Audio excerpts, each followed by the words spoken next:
Olá pessoal, tudo bem com vocês? Gente, o tema da nossa aulinha hoje vai ser prótese parcial removível, tá? Vamos relembrar a classificação de Kennedy. Parece fácil, né, gente? Mas questão de concurso gosta de confundir a gente, né não? Vamos lá relembrar? Classe 1, classe 2, classe 3, classe 4 e classe 5.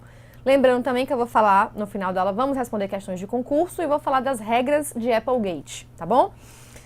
Lembrando que essa classificação de Kennedy foi criada por Edward Kennedy. Não ligue para ano não, que em alguns lugares tem 23 ou tem 25.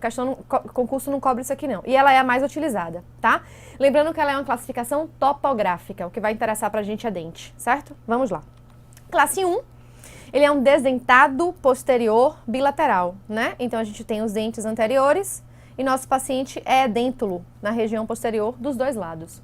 Isso quer dizer o quê? Quem lembra dessa expressão? Ó, gente, concurso adora.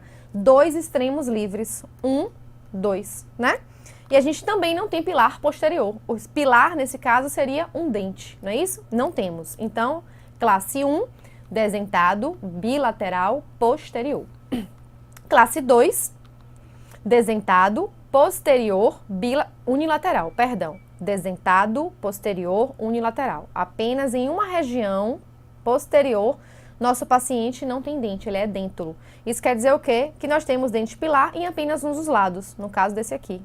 Então, temos dente desse lado, não temos aqui. Se não tivesse nenhum dos dois, classe 1. Como a gente só não tem de um lado, classe 2. Vamos lá. E a gente também tem um extremo livre, não é isso? Que nesse caso, é essa região aqui edêntula. A classe 3 é chamada de desdentado intercalar, porque nós temos dente pilar, não é extremo livre, e entre região com dente, nós temos um espaço protético edêntulo. Então, essa região intercalar é o que classifica como classe 3. Classe 4 é um desdentado anterior, observação legal, cruzando a linha média. Então, já saímos da posterior, estamos indo para a anterior. Classe 4 é anterior e ela cruza a linha média. Outra coisa que o concurso adora, gravem isso, ela não apresenta modificações. Vamos relembrar o que são modificações nas regras de Applegate, mas já grave essa informação na cabecinha de vocês, tá? Vamos para a regra de Applegate. Vamos falar uma por uma, tá bom, gente? Primeira, as classificações devem ser feitas após exodontias. Claro, né? Porque a gente primeiro tem que tratar a boca do nosso paciente, adequar, até porque reabilitação é uma das últimas fases do tratamento do nosso paciente, né? E por que depois das exodontias, Luiz? Porque essa exodontia pode alterar a nossa classificação de Kennedy, certo? Terceiros molares ausentes não entram na classificação. Como assim, Luiz? Eu não tenho um terceiro molar, aquele terceiro molar como aqui repete, ó, gente. Eles não vão ser utilizados, então não entra nele. Ele não é considerado um extremo livre, certo? Terceiro molar, quando suporte, entra na classificação.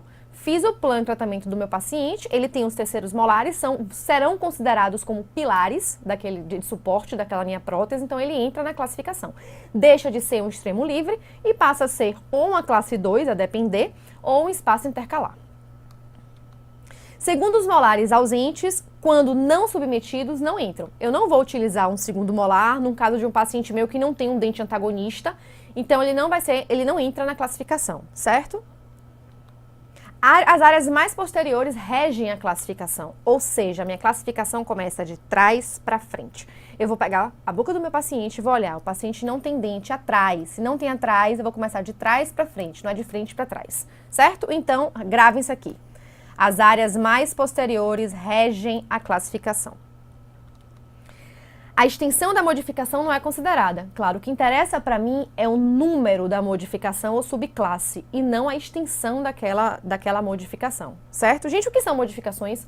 É tudo aquilo que varia da classificação. A gente vai fazer alguns exemplos para fixar bem na cabecinha de vocês. A classe 4, como eu disse, não possui subclasses, gente, ou modificações, tá? São sinônimos.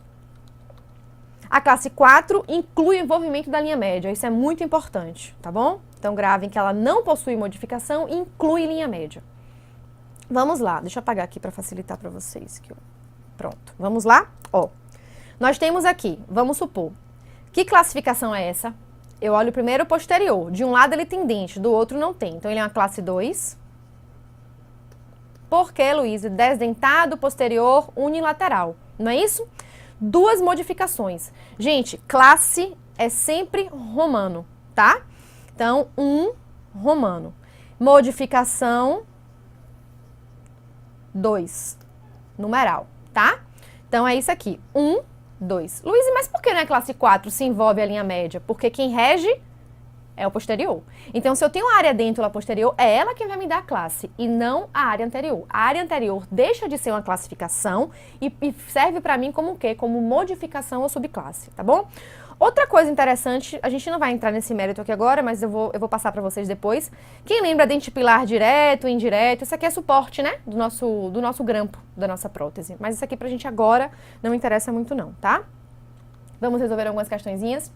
Vocês olham assim e falam, poxa, Luiz, é tão fácil, né? É, mas em prova, em questão de concurso, confunde, né? Até porque a gente tá com tantos assuntos na cabeça que a gente acaba se confundindo um pouco. Não vamos nos confundir mais. Vamos lá. Segundo a classificação de Kennedy, para arcadas com perda de elementos dentários, uma maxila que apresente ausência apenas de elementos 15, 16, 17 e 18. Vamos lá? Primeiro quadrante, então eu tenho esses dentes todos, ó. Eu só não tenho 15, 16, 17 e 18. Que classe é essa, Luiz? É uma posterior. É dentro, mas são os dois lados? Não. Se fosse dois lados, classe 1.